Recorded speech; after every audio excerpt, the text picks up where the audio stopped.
נחזיר, נחזיר את השכינה למקומה, נחזיר, נחזיר את השכינה, נחזיר נחזיר, נחזיר את השכינה למקומה, נחזיר, נחזיר את השכינה, נחזיר בציון נחזיר ובתבל כולה, נחזיר, נחזיר את השכינה, נחזיר בציון נחזיר ובתבל כולה, נחזיר, נחזיר את השכינה, נחזיר נחזיר, את השכינה. Olá pessoal, vamos retomar a nossa busca a partir do capítulo 15. Então alguns prushim, lembra os fariseus, nas nossas traduções portuguesas, e mestres da Torá de Jerusalém foram a Yeshua e lhe perguntaram: por que seus talmidim transgridem a tradição dos anciãos? Eles não realizam o Nitlat Yadai antes de comer, que é uma lavagem de mão. Ele respondeu: e por que vocês transgridem a ordem de Deus por causa da sua tradição? Uma ótima resposta essa daí, né? Porque Deus disse: honre seu pai e sua mãe, e quem amaldiçoar seu pai ou sua mãe terá de ser executado. Mas vocês afirmam: se alguém disser a seu pai ou sua mãe, prometi dar a Deus o que poderia ter usado para ajudar vocês, ele não está mais obrigado a honrar seu pai e sua mãe. Né? Esse honrar seu pai e sua mãe também aqui está falando num sentido de amparo financeiro, quando os pais estão velhos e tal. Então aí o cara lá, né, resolveu fazer uma boa ação com Deus, ou dar para, sei lá, para a igreja, vamos supor, né, ao invés de ajudar meu pai e minha mãe, então está tudo certo, segundo aquele pessoal da igreja, vamos supor assim, trazendo aqui para esse templo de Yeshua. Mas não foi isso que foi dito lá pelo... Não é esse o preceito espiritual, não foi isso que foi dito por Deus, não foi isso que foi ensinado, tá? É bem claro, mas aí o pessoal faz umas adaptações, como é até hoje em dia a igreja, o cristianismo, ele herdou essa mentalidade farisaica daquela época, né? Essa mentalidade daquele pessoal daquela época que fazia essas adaptações para ser conveniente ao que era do interesse deles, né?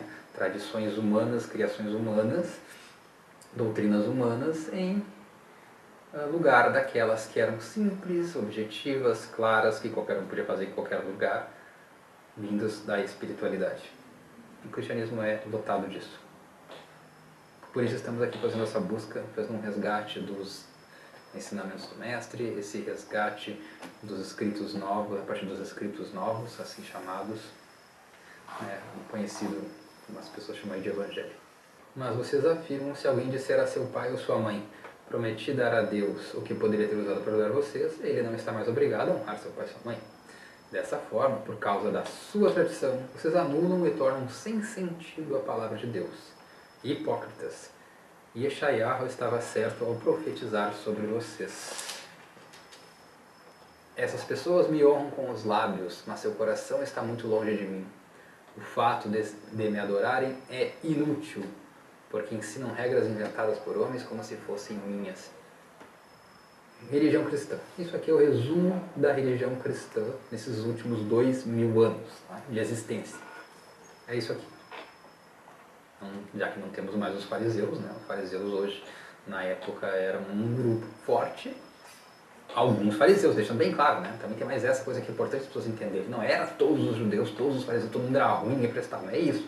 Alguns grupinhos, tá? A gente tinha alguns lugares, em algumas cidades, que tinha as pessoas com, digamos, um caráter não tão bom, ou uma intenção tão boa, ou até mesmo um nível de interpretação não tão bom. Tá? Pode ser não necessariamente uma má intenção clara e objetiva, como acontece hoje em dia. Agora, na nossa analogia, trazendo para a nossa atualidade, as igrejas cristãs são os herdeiros espirituais, os herdeiros morais, os herdeiros de afinidade com os fariseus daquela época. Isso aí, sem dúvida, qualquer um pode perceber isso. Tá? Então ele chamou a multidão para junto de si e disse: ouçam e entendam isto. O que torna a pessoa impura não é o que entra por sua boca, mas o que sai da boca é o que a torna impura. E isso aqui, né, gente, tem gente que usa isso aqui para falar, podemos comer porque nós quisermos. Não é isso. O contexto não é esse. Ele está falando dos hábitos e daquelas pessoas lá, das regrinhas, tá? As regrinhas, sim.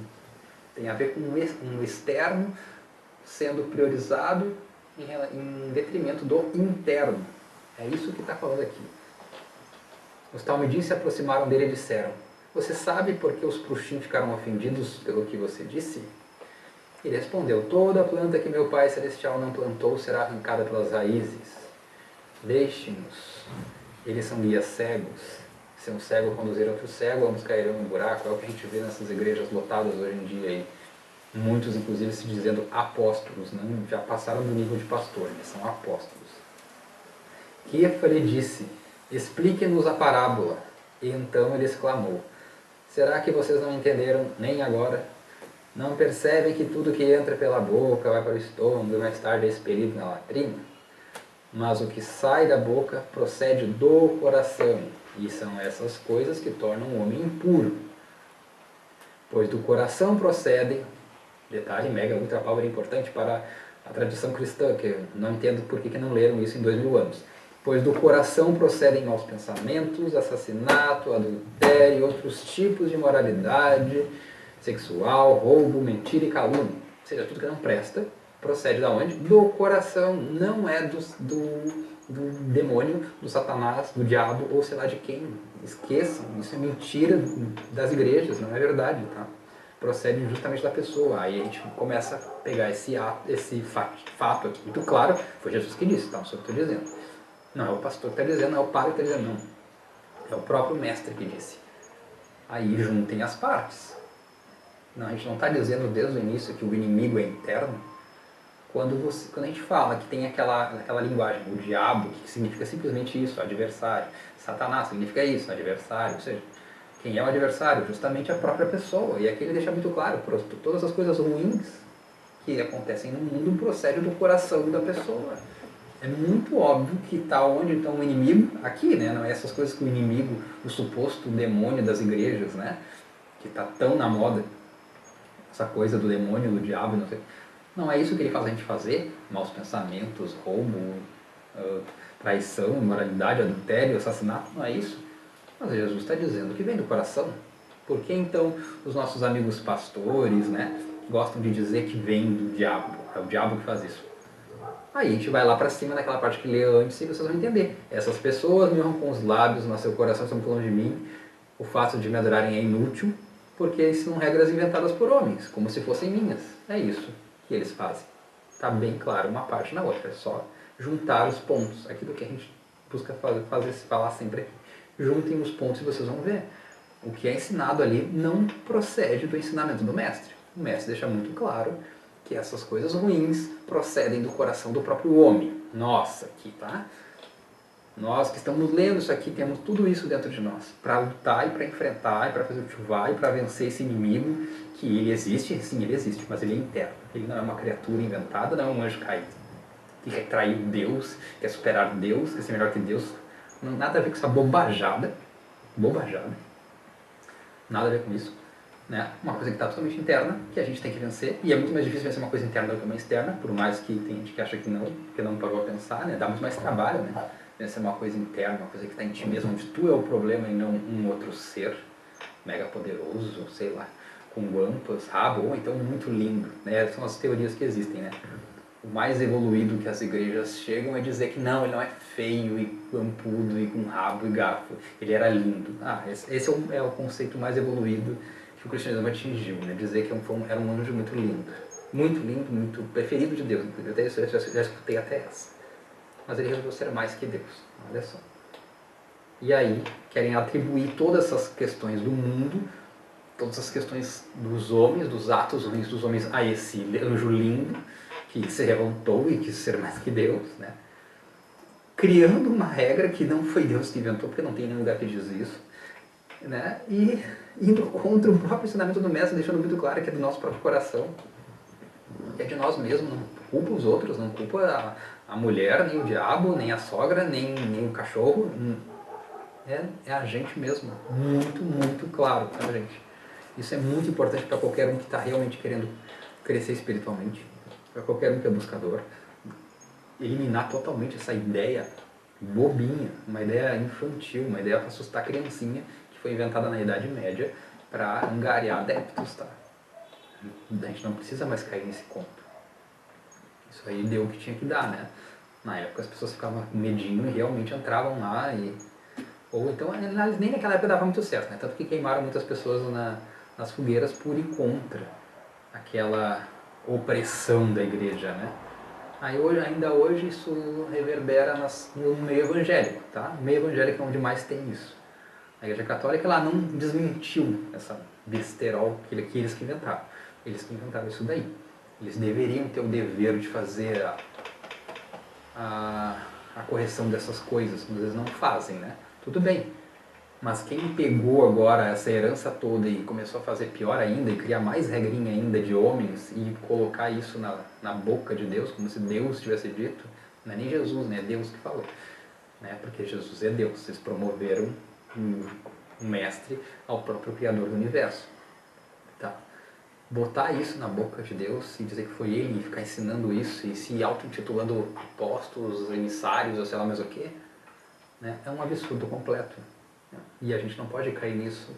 Aqui nós estamos vendo no capítulo 8 e no capítulo... até o capítulo 20 está deixando bem claro, mesmo no versículo 8 até o capítulo 20, ele está deixando bem claro as duas ideias que nós temos aqui, que nós temos em oposição. Por isso que isso aqui não é muito falado nas igrejas, mas está muito claro de onde provém o mal e o que nós temos que combater dentro de nós. Fica muito claro que a serpente, que o diabo, que o demônio é um inimigo interno. É o que faz essa coisa que está dentro de nós que nos leva a ter esses desejos e maus pensamentos, mas é interno, não é de fora.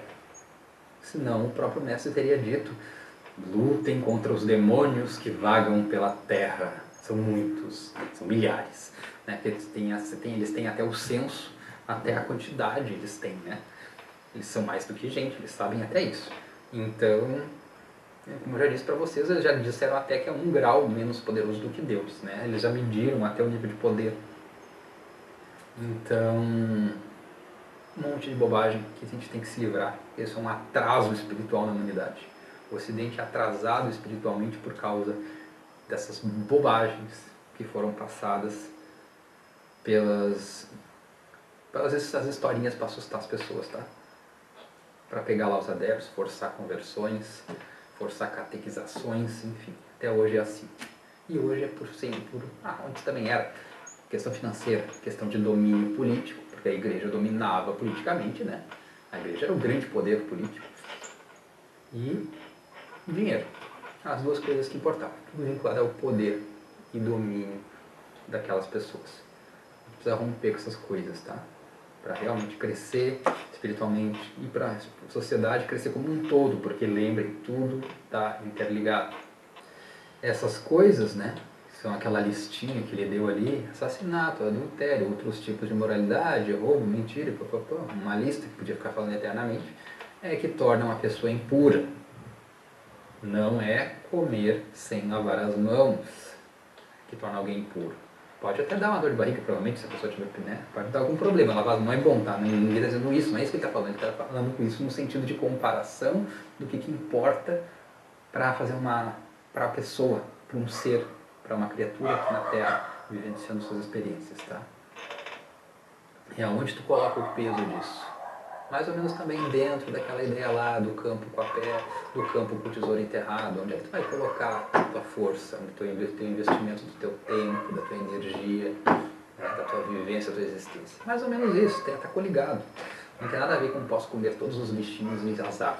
Porque às vezes as pessoas usam isso aqui entra pela boca, sai pela boca, para isso, né? O resto aqui elas não enxergam muito. Essas outras partes que a gente falou, né? Do coração do homem, que vem todo mal e que não aparece diabo nem demônio aqui. Isso aí a pessoa não vê muito. Interessante. Yeshua saiu daquele lugar e se retirou para a região de Tisora e Sidom.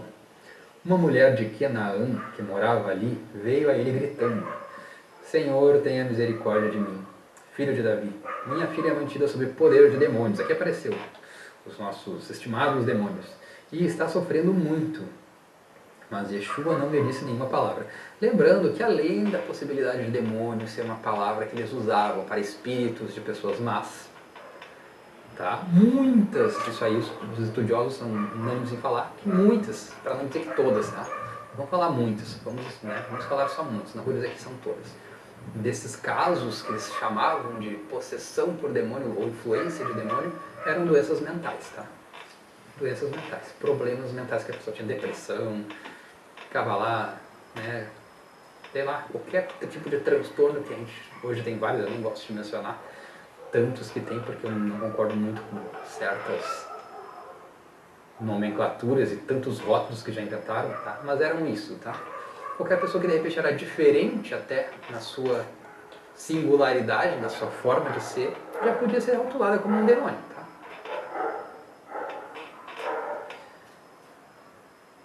Mas então tá, vamos nos ater ao que o pessoal colocou na época. Mantida sob o poder de demônios, está sofrendo muito. Mas Yeshua não lhe disse nenhuma palavra. Então seus talmidim se aproximaram dele e pediram: mande-a embora, porque ela está nos seguindo e os seus gritos são insuportáveis. Vejam que ilegais que eles eram, né?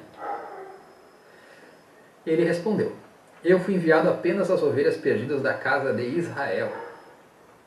A mulher veio, caiu a seus pés e disse: Senhor, ajude-me. Ele respondeu: não é certo tirar o pão dos filhos e jogá-lo aos cães de estimação.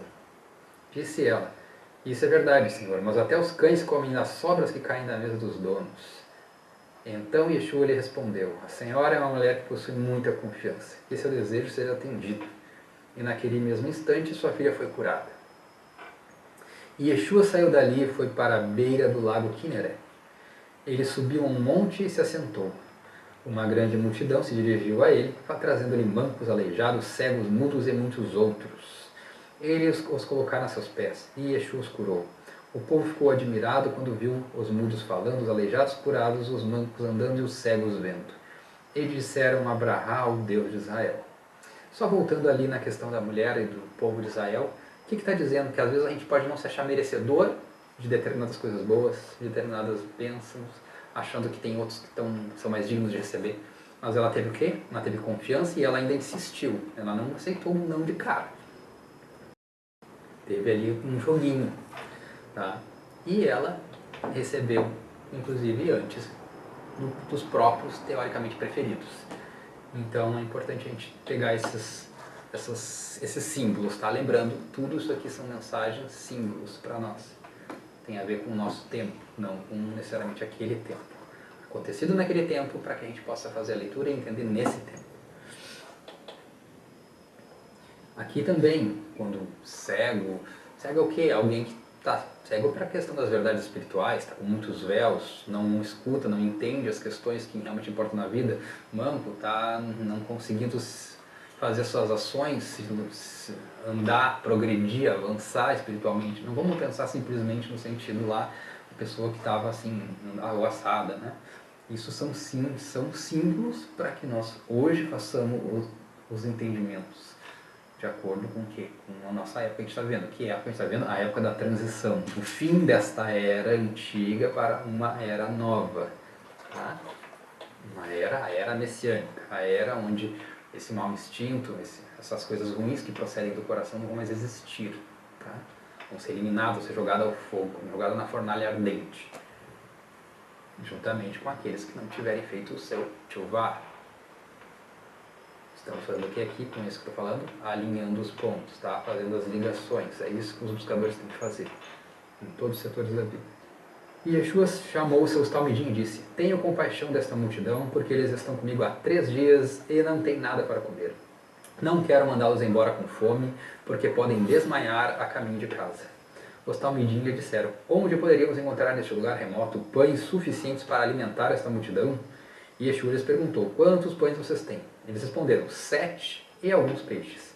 Depois de dizer à multidão que se assentasse no chão, ele pegou os 7 pães e os peixes, disse-me a Abrahá, partiu os pães e os entregou aos talmidim, que os deram à multidão.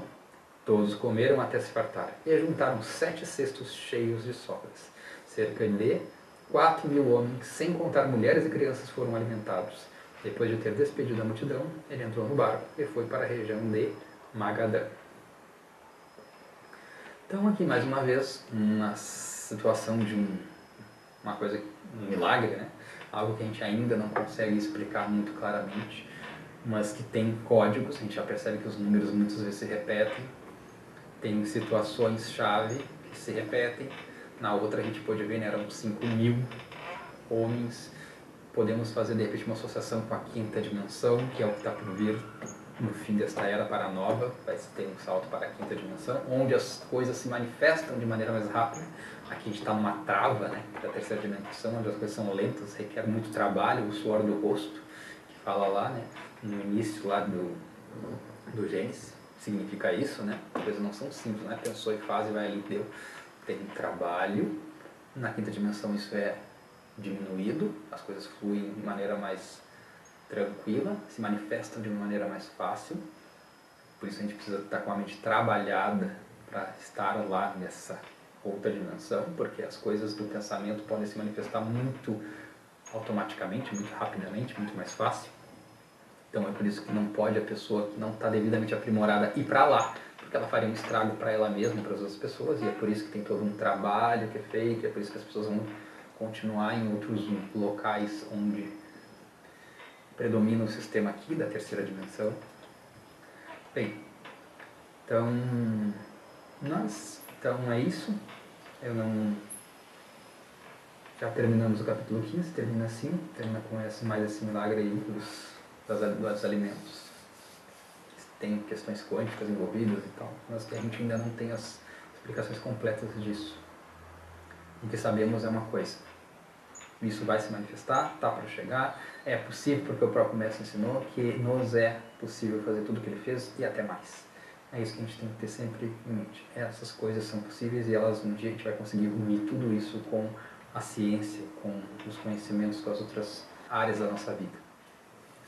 Então tá, pessoal.